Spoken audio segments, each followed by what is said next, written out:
May nagsabi na ba sa'yo na mukha kang mas bata kaysa sa edad mo? May nagsabi na ba sa'yo na parang hindi ka tumatanda, na mas bata ka pa raw tingnan kaysa sa tunay mong edad? Baka may kaibigan o kakilala kang nagulat nang malaman kung ilang taon ka na talaga. Madalas iniisip nating dahil lang ito sa lahi natin o sa magagandang skincare products. Pero, paano kung may mas malalim pang dahilan? Ang hitsura natin ay hindi lang nakabase sa genes o sa mga produktong ginagamit natin. Sa totoo lang, ito ay refleksyon ng kung paano tayo mag-isip, mamuhay at humarap sa buhay.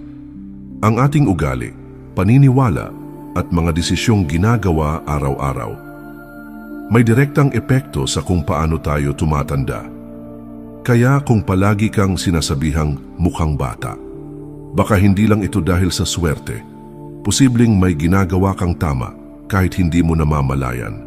At kung gusto mong malaman kung paano mapanatili ang pagiging fresh at youthful, hindi lang sa panlabas, kundi pati sa kalooban, siguraduhing panoorin mo ito hanggang dulo. Huwag kalimutang i-like ang video at mag-subscribe para sa mas marami pang stoic wisdom at life lessons. Tara, simulan na natin. Number 1, may matibay kang kalooban.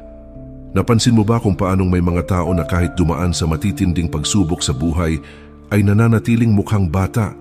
Hindi mo mababakas sa kanilang mukha ang lungkot, stress o pagod. Parang hindi sila tinablan ng bagyo ng buhay. Ang sikreto nila? Matibay na kalooban. Sa Stoic philosophy, itinuturo na hindi natin kontrolado ang mga nangyayari sa paligid.